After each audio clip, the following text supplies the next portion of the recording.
Thank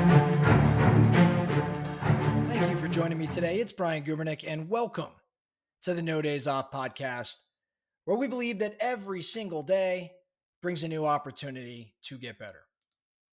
Just a few days ago, my business partner, Ben Kinney, who many of you who are listening to No Days Off, you know Ben, you know that he and I run Metrics Masterminds together, and we're part of a couple other companies together. And he is a big fan of the No Days Off podcast. Guy is listening probably to more episodes than most anybody I know. Thank you, Ben. Just a few days ago, my buddy Ben was talking about what he calls the four fields analogy. Not quite sure where he got this analogy from, or maybe he came up with it on his own. But I think it's a brilliant one, and I think it's one worth sharing with the No Days Off Nation. So the four fields analogy is oftentimes used in farming, and it's of course also used in business. Hence why we're talking about it. But the idea is that the four fields analogy represents the different stages of growth and progress and resource management. The idea here is that in order to create what I'd call a sustainable cycle, you should always be working on your fields or your projects at different stages of development. So this way, there's always something in each phase: the active work, the investment phase, the development phase, and the return. So here's how the four fields model works in both farming and how I think it also works in business. So phase one, we're going to call that the actively tilling phase, or just tilling for short. This is really the preparation phase. So in farming, in this particular stage, you're actually preparing the land for planting. So it involves clearing and tilling the soil and making sure that the land's ready to support new seeds. This is oftentimes the most labor intensive phase, but it's critical because the success of the crop actually depends on the quality of the preparation that's being done.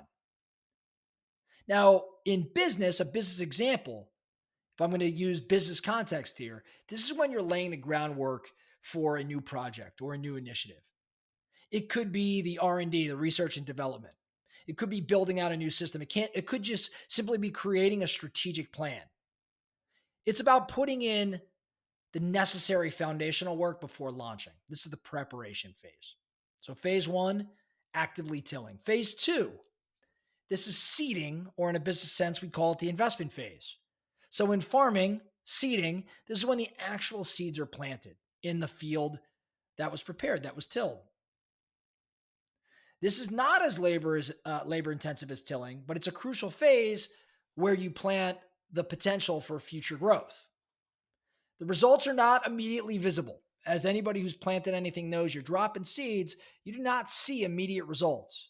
And there's an element of patience and nurturing that's involved. So in farming, this is the actual seeding phase. Now, in business, a business example, this is where you're making investments. So you've laid the foundation, but now you're making investments. Groundwork's there. Now you're putting the idea into motion. Maybe it's marketing a launching campaign. Maybe it's hiring a key player to the team or a new team altogether. Maybe it's starting the actual product development. There's no immediate return on this sort of activity just yet, but there's planting seeds for future success. So in business, first we're going to till, which is your R&D, which is the groundwork for the new project or the new initiative. Then you're going to get to the seeding phase, which is really the investment phase. Is when you're investing in maybe marketing or a new team or new teammates or just starting product development, and it takes time. Phase three, this is the growing phase, or in business, we'd say development phase. Phase three is growing. So this in farming, this is after seeding, the field's going to enter into the growing phase. This is where the crops begin to sprout. This is when the crops begin to develop, and this requires what? Constant care. I'm not a farmer, but I know during this phase, it's sensitive. Why? Because we're watering, we're fertilizing, we're weeding.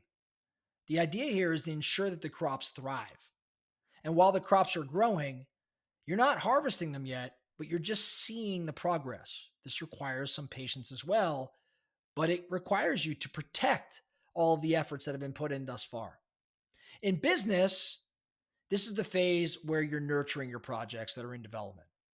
This is when things are moving forward, but you're still not at the point of seeing a tangible return. It's a critical phase because it requires consistent attention.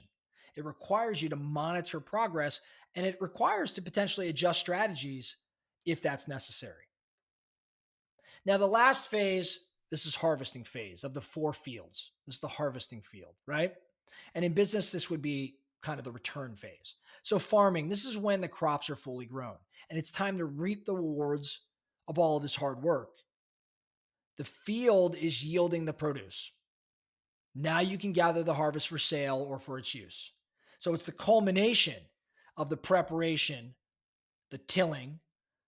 It's a culmination of preparation, planting, and the growing phases. This is harvest. Now, in the business example, this is where you see the results of all of your efforts. This is where profits start to roll in. This is where customers begin to be acquired. This is when you're completing a successful project. You're collecting the ROI from all of the work that went into tilling and seeding and the growing phases. This is a big concept to think around. This is something I think we all need to get our heads around because the greatest businesses I know have a continuous cycle of growth. See, the key to the four fields is to always have a field that's in each phase.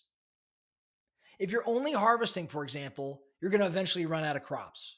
If you're only tilling or you're only planting, you're going to always be waiting for results. So you have to balance how you're playing in each one of these respective fields. Actively tilling prepares you for the next opportunity. Seeding invests in future growth. Growing keeps the momentum going. And harvesting allows you to enjoy the fruits of your labor and reinvest in future projects.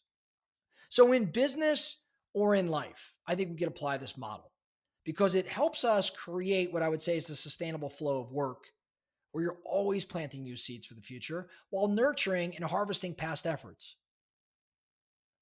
This concept, we see it used all across business, especially in real estate, especially in sales, and even in personal development. The idea being to ensure long-term growth and success. When we think about sales, this is creating new leads. This is now, I've created these leads. Now I'm making, seeding efforts. I'm reaching out and creating dialogue. Then the growing phase is when I'm nurturing that relationship and ultimately driving to some sort of commitment with that customer. And then harvesting is the actual sale itself. You have to have people in each one of those respective phases of the sales cycle. Otherwise, you're going to run into some bottlenecks. You're going to run into areas where you're at a standstill. So your focus today is to think through the four fields analogy and look at your business, look at your life, and ask yourself, how am I playing in each one of these respective fields? And am I tilling? Am I seeding? Am I growing? Am I harvesting? Are some areas more heavily weighted than others? And as a result, there's going to be delays or things that stand in your way, or maybe new investment needed or new people needed.